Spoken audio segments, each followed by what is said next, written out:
Քաղաքացիներին չեն փոխանցում սովորաբար ձեզ զրույցներում։ Հույս են ուզում, ասում են, որ այնպես արեք, որ հաղթանակ լինի։ Ու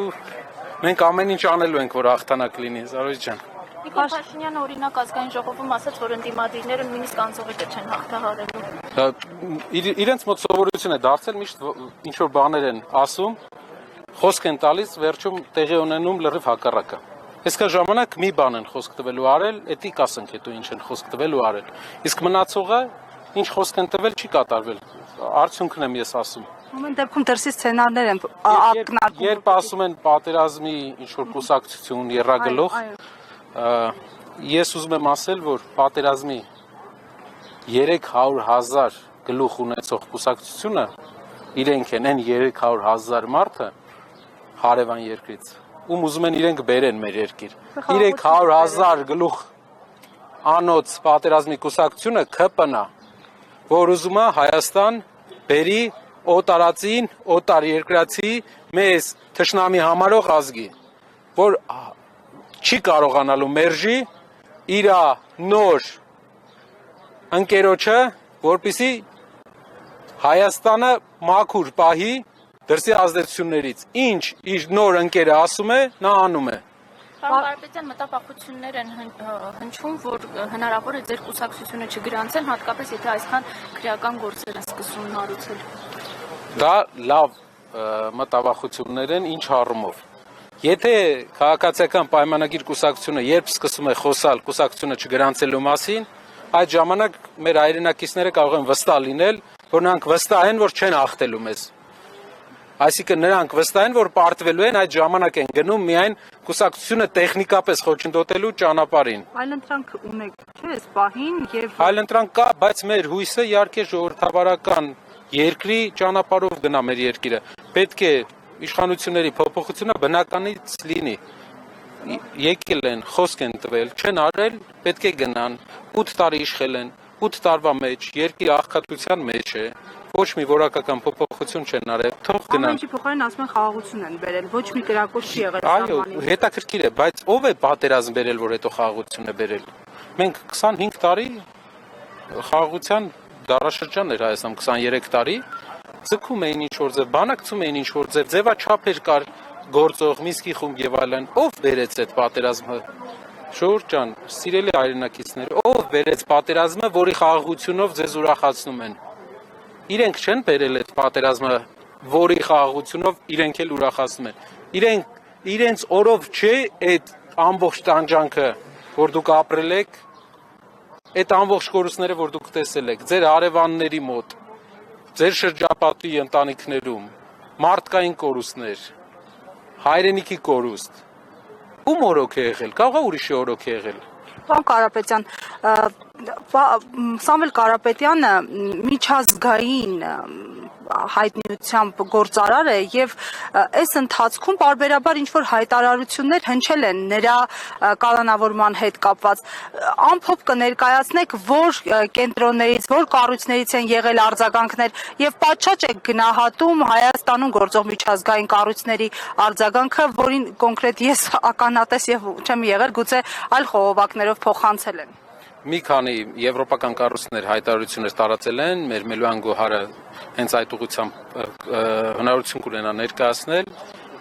գրեթե ժողովրդավարության հետ կապվող, գրեթե բոլոր կառույցները Հայաստանում ներկա, իրենց կարծիքը հայտնել են, որ դա քաղաքական հետապնդում է։ Մյուս բանը, որ մարդկանց տանում են քննչականներ, փորձում են փաստաբան չթողել, բայց անգամ չթողելով այդ մարդիկ հետո բոլորը տեսնում են, որ այդ մարդկանց գլխին, այսպես ասած, սարքում են իրենց ուղարկած մարդկանցով, իրենց ուղարկած ձայնագրություններով, վատ ոճի խոսույթներով փորձում են անվանարկեն ուժին։ Մայիսի սկզբին նախատեսվում է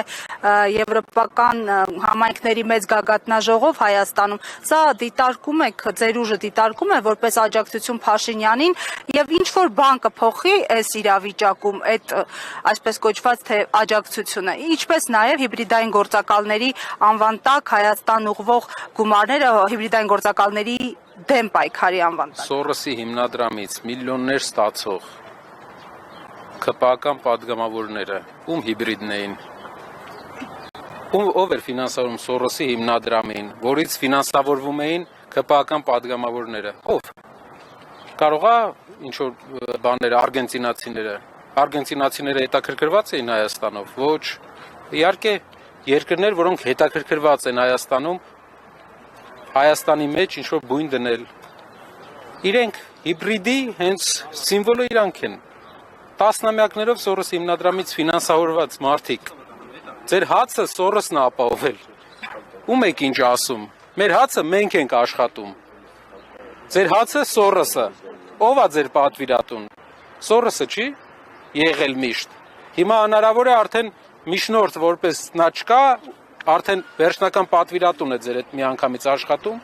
Ձեր գործընկերների միջոցով։ Պարոն Կարապետյան, հակակոռուպցիոն կոմիտեն այնուամենայնիվ արդեն 3-րդ ձայնագրությունն է հրապարակում, որը վերագրում են ձեզ, դուք ինչպես կմեկնաբանեք։ Տեսեք, եթե ձայնագրություն անենք քաղաքացիական պայմանագիր կուսակցության ղեկավարությանը եւ շատ ընտրություններով զբաղվող անդամներին, ինձ թվում է այնպիսի բաներ հանդես կգա, որ մենք շատ կտխրենք։ Մի քանի բան ասեմ, օրինական առումով, օրենքի առումով, ինչքան ինձ բացատրեցին, խնդիրը գրանցված աշխատողներին որպես բան են ներկայացնում, բայց ինձ ավելի շատ մտահոգեց խոսույթները, որ խոսույթը իհարկե հատուկ չէ մեր ուժի եւ մեր պատկերացրած Հայաստանի խոսույթին, ինչի դեմ մենք պայքարում ենք։ Կարևոր է, որ խոսույթը մեր հասարակության մեջ փոխվի, դա այդ ԿՊԱ-ական խոսույթը վերանա։ Դա իրական ձայնագրություն է, պարոն կա դա, հա, որպես Ամենայն հավանականությամբ ձայնագրությունը մոնտաժված եւ ամենայն հավանականությամբ կողմերի մեջ ինչ որ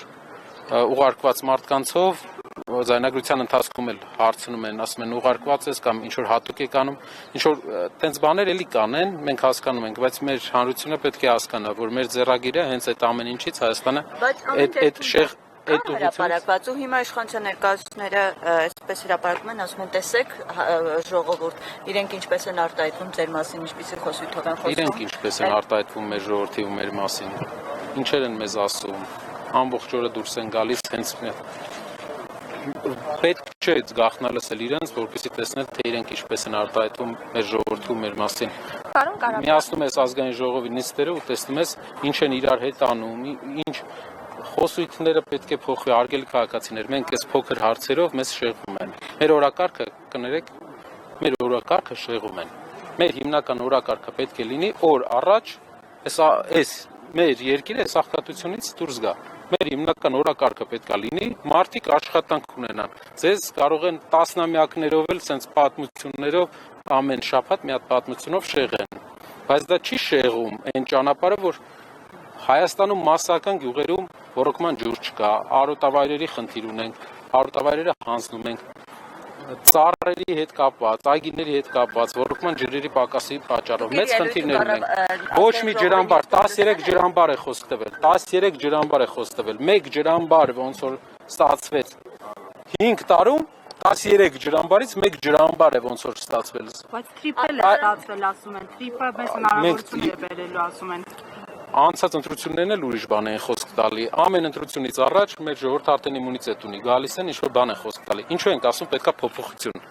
Իրենք խոսք են տվել, 8 տարի տեսել ենք, սիրելի հայրենակիցներ։ Մանր մունր ռեմոնտ են անում, ու մեր ժողովրդին իհարկե ժողովուրդն էլ չի երկար տարիներ չի տեսել ինչ-որ տարբերություն, փոքր ռեմոնտով ուզում են ասել, որ սա ձեր երազանքի վերջն է։ Մեր երազանքի վերջը փոքր ռեմոնտները չէ մեր գյուղերում։ Մեր երազանքի վերջը դա բարեկեցիկ աշխատանքով ապահովված առողջապահությունը նորմալ ապահովված հասարակությունն է։ Սամվել Կարապետյան ինքանձամբ քարոզարշավի ընթացքում այսպես մասնակցելու է, հանդիպելու է ժողովրդի։ Ես մեծ հույս ունեմ, հենց այսօր էլ այստեղ ենք մենք բոլորով, մեր հանրության նշանակալի մասը, մենք հույս ունենք, որ հազարավոր մարդիկ այստեղ են հենց այդ հույսով։ Ու մեկ հարց էլ, նայեք, իշխանությունները ինդիմադիր թե ձեր ուժին, մյուս ինդիմադիր, հա, ուժերին այսպես ասում են պատերազմի եռագլուխ կուսակցություն։ Ես պատասխանեցի, որ Փոքր ուժներ։ 3 գլուխ, չէ, 300,000 գլուխ պատերազմ գուժող կուսակցություն է, ԿՊ-ն 300,000 մարդ Հայաստան բերող, ադրբեջանցի Հայաստան բերող եւ պատերազմ գուժող։ Խաղաղության իրական խաղաղությունը դա երաշխիքներով խաղաղություն է։ Մենք թուրքերի հետ առանց երաշխիք այդ խաղաղության թուղթը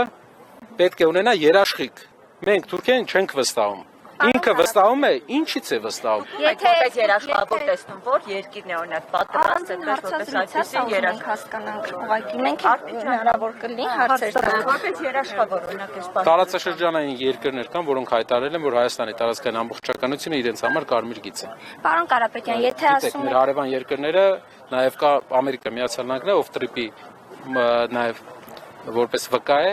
փորձենք փոփոխություն տեղի ունենա,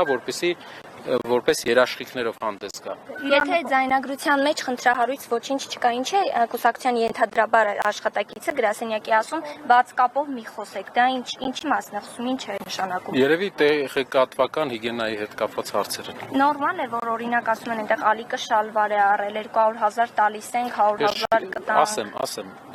խոսույթի մեջ շատ բաներ կա, որ կարող նորմալ չլինի, բայց եթե մենք քաղաքացիական պայմանագիր կուսակցության անդամների զրույցները լսենք մի օր, մենք շատ նորություններ կիմանանք իրենց մասին, չնայած դեր մասն է խոսքը, իրենց մասին չէ։ Իրենց միակողմանի պետք է երկկողմանի իրենց արասներն էլ մի հատ բացեն, բայց մի բան կարող եմ ասել հաստատ, մեր ոճի մեջ խոսույթը, այդ ոճի խոսույթը մեր հանրությունից մենք պետք է հանենք, սիրուն չի։ Պարոն Կարապետյան, եւ Ռուսաստանի հետ կորելացիան մեծապես ավելացրած իշխանությունը ձեզ պարբերաբար մեղադրում է ռուսամետության մեջ։ Ինչպես է գնահատում այդ հայտարարությունները։ Մենք տեսնում ենք, որ առևտրաշրջանառության աճերը հենց այս իշխանության ժամանակ են ավելի մեծացել։ Տեսնում ենք, որ ավելի է խորացել տնտեսական կախվածությունը եւ այլն։ Դուք ինչպես եք վերաբերվում։ Կախվածությունը 2 անգամ բարձրացրել է Ռուսաստանի հանդեպ։ 400 անգամ ավելի շատ արտահանում է գնում Ռուսաստան, քան Ֆրանսիա։ Ֆրանսիայի արտահանում, այո, ճիշտ է։ Ֆրանսիա գնացող արտահանումը, բայց ասեմ, մետված լինելու մասին էլ կասեմ հիմա։ Հայաստանից Ֆրանսիա արտահանումը Փաշինյանի կառավարության ժամանակ անկում է ապրել 8 տարվա ընթացքում։ 8 տարվա ընթացքում անկում է ապրել։ Ինչ հարաբերությունների մասին է խոսքը։ Դու հələ կարողացի բան վաճառել այնտեղ, պրոֆեսիոնալ թիմ ունեցի եւ վերջապես ունեցի էկոնոմիկայից հասկացող մասնագետներ, նախարարներ, որպեսզի վաճառք իրականացնենք Ֆրանսիա։ 25% անցած տարվա տվյալներով 18 թվի հետ համեմատած արտանումը Ֆրանսիայի իջել է։ Ֆրանսիա արտանումը մոտավորապես իմ հիշելով 400 անգամ ավելի քիչ է, 400 անգամ։ 440,000%։ Դուք փոխել եք, դիվերսիֆիկացնել եք Իհարկե, դա է ազատությունը, ինքնիշխանությունը, դա տնտեսության դիվերսիֆիկացիան է։ Պարոն Կարապետյան, ընտրակաշարք տալ ստանալ այդպես է որակում հակակոռուպցիոնը, դուք հերքում եք, թե ընդունում եք այդ մեղադրանքը։ Կան Հայաստանում կան քաղաքապետարաններ, ԿՊԱ-կան, որ հարյուրներով մարդկանց աշխատանքի տեղավորելու խոստում են տալիս այս պահին։ Թող մեր ժողովուրդը լավ գիտի, ով ինչա խոսք տալիս, լավ գիտի իրանց փողոցում, ով ինչ է ասում։ Հիմա իրենց օրինակ Նիկոլ Փաշինյանի լայվերում, որ մեկը մոտենում ինչ-որ բան խնդրում է, ինքը ասում է հիմա արգելք կա, չեմ կարող անել։ Բայց ասում է ձայնագրությունը մարտին է տարածվել, են մեկը նոր է տարածվել, այսինքն ճիշտ է, կա մարզպետ, որ տուն է բաժանում։ Կամ մարզպետ, որ օրենքի խախտման նկատի ունեք։ Երևի չէ, երևի խախտում չի դա։ Եթե իշխանական ես ու տուն ես բաժանում, խախտում չի։ Դուք լայվի ռեժիմում արեք ինչ անեք, պարոն Կարապետյան։ Դա խախտում չի լինի, չէ։ Միացած ծրտիկ ցույց Տեսեք, կարիք չկա դրա, ժողովուրդը փոփոխության ա ուզում, 70% մեր ժողովրդի իրանցից հոգնել է։ 70 եմ ասում, բայց ասում են, որ 75 հոգնել է այդ մարդկանցից։ Կարիք չկա մարդկանց մոտիվացնելու, որպեսզի իրանցից հեռու մնան։ Բայց մարդիկ բարեգործություն են անում, այսինքն խնդիր է, երբ որ շատ գործիչներ են այդպես սոցիալապես անապահով մարդկանց որ տուն տալիս են, դա լավ չի։ Իհարկե լավ է, սոցիալապես անապահով մարդկանց լավ է, բայց ընտրական process-ների ժամանակ իրենք թող գրեն, որ սոցիալապես անապահով մարդկանց տուն տալը լավ է։ Օրենքի կառավարությունների հարցի կապված իրենք երբ որ այս հարցում ես, իրենք ասում են մենք ընդհանրապես կառավարության մեր ծրագիրն ենք իրականացնում, օրինակ երբ որ իրենց հարցը զուգում ասում եք, երբ որ դուք գնում եք այստեղ քաղաքացիներից ես դիմում են, իրենք ասում են մենք մեր ծրագիրն ենք։ Տաշիր բարեգործականը հարյուրավոր առողջապահական ծրագրեր է իրականացնում։ Մենք դեպք ունենք, որ մարդը հիվանդանոց պարկած այդ հայտարարությունը եղել է, դրանից հետո մենք հայտնել ենք, որ չենք կարողանում ֆինանսավորենք այդ մարդուն։ որպեսզի կարողանա իր առողջության հետ կապված հարցեր լուծի։ Բարեգործականը 11-ով, բայց դուք հիշեք Ղումաշյանի դեպքը։ Մարդը 104 տարեկան պատերազմի վետերանին, ով կյանքում երևի ընտրության հետ որևէ կապ չունի։ Խոսքի մեջ, ում 5 տարի անընդմեջ աջակցել է, ծնունդն է կազմակերպել, տարբեր պատվո երեկոներ է կազմակերպել գոհարմեր։ Տարել երեխան 2 ամսական, ուզում են կալանավորին։ Ինչի մասին է խոսքը։ Իրանց հիմնական նպատակը շոու սարքելն է։ Պարոն Կարապետյան, վերջերս Նիկոլ Փաշինյանը գործարարների հետ էր հանդիպել, դուք չեք եղել այդ հանդիպանը կամ հրավեր չեք ունեցել իրեն։ Փաշինյանի տնտեսական քաղաքականությանը ծանոթ լինելով ես մեծ պոտենցիալ եմ տեսնում եւ պատկերացնում եմ թե ինչ կարեւոր բաներ են այնտեղ խոսացել ու ինչ մեծ հնարավորություններ է տվել մեր գործարարներին եւ նաեւ վստահ եմ որ գործարարների ներքին կարծիքով նա բավական դրական իմպուլսներ են ստացել մանավանդ որ նրանցից ամեն մեկի վրա 20 հատ քրեական գործային Պարոն Կարապետյան, Օվերչուկի եւ Պուտինի հայտարարություններին հաջորդեցին այս հանդիպումները։